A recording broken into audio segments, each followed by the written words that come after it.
Hello, beer tubers, and welcome to another beer review with me, Peter, the master of hoppers. I just moved into the office because things are getting rowdy and loud outside. So a little more calm in here to shoot reviews before sharing beer. It's really fun to share these hype beers with people who've never tried hype beer. I blew a lot of minds with Mamang, and that was amazing. Like, I almost kind of want to do a bottle share of it at the brewery now because this was so much fun. So we're cracking some more Perennial because, again, the 750 is great for sharing. We're a lot of people here that want to try this stuff. We're actually more than enough, more people than, like, it's not like we're just four. I think we're around 80, so not everyone gets to try it, but there's a few geeks that really want to try some stuff. There's also a lot of people who just want to hang out and drink beer. And I'm talking about the Bad Seed Fest, which is a party we have every year after a beer festival with the leftovers, where people can buy a ticket and get some really cheap leftovers.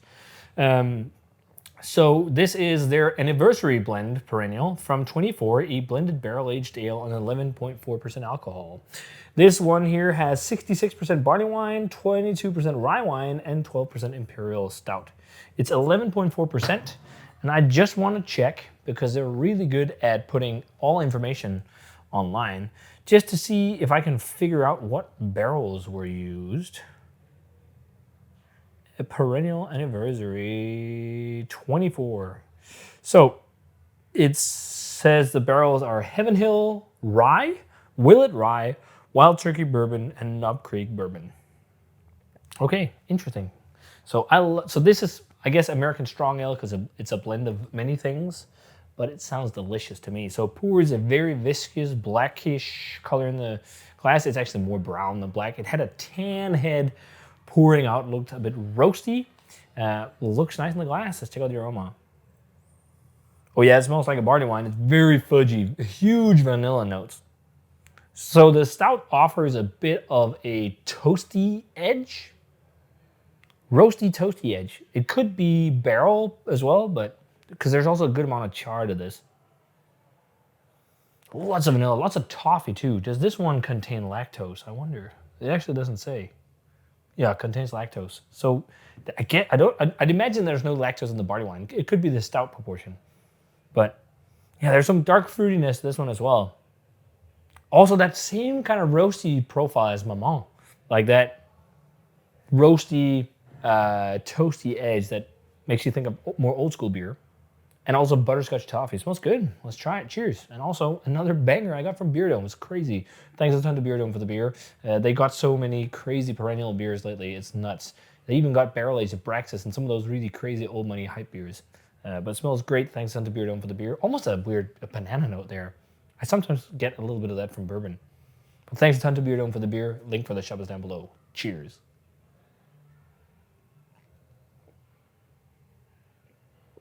That is also really nice. Oh, raisiny, date, figgy, pruny. All the barley wine components come now in the aftertaste. Oh, that's delicious. Really rich. It's interesting. Like, there's a lot of age characteristic to this one. And there's some notes that remind me a bit of the... You haven't seen these reviews yet. You might not even see this, because I think I'll save this for Barley Wember. Let's see, because this is, well, it's technically kind of barley wine beer. Let's see. If it's for Barley Wember, happy Barley Wember. But there is some beer that I recently tried for Barley Wember that you might have seen or might not have. That is a deal with the devil brewed at Tired Hands. There is some similarity to that. Rich, viscous, vanilla, fudgy toffee notes. Dried dark fruits, dates, a little bit of a jamminess, almost like apricot. Dried apricot. Rich, delicious barrel. It has that marshmallow fluff vanilla thing. Also caramelized honey. But that marshmallow fluff vanilla thing must be because they use lactose in their beers. I could be without it, but it's in a small enough amount that I don't think it's too much, which is nice. It's nice also these reviews because there's a lot of people wanting to try and everything. I don't sit for ages and talk. I actually do them a bit more snappy. I'm actually happy about that because I've been rambling too much in videos lately. If I can compare this to something, just think like some like rich, thick, like the mouthfeel is full, it's rich, it's decadent, it leaves a sticky gloss on the lips. Think like American interpretations of English barley wines, but with a slight toasty touch, which is, I guess, the stout. I'm not really tasting spice as in rye. There might be a little bit, but there's so much sweet caramel fudge and like datey figgy notes that kind of overrides it. But this is fucking great as well. I also think this is world class. Another world class banger from Perennial. I don't think it's as good as some of the very best barrel aged kind of barley wine or blended barley wines I've had from, say, the likes of Anchorage, but it's still really good. It has a lot of brightness. I would love to have like slightly even deeper notes to it, but that's about it. Like, it has a lot of that bright, fresh barrel flair, which is nice, but I'd love a bit more depth and heavy notes. But otherwise, really good. So in terms of a grade for the 24 anniversary blend, I'm gonna go straight 95 on this one. I think it's a world-class blended ale, barley wine, whatever you want to call it, black barley wine. Really, really damn good stuff. Awesome. Perennial are doing fantastic.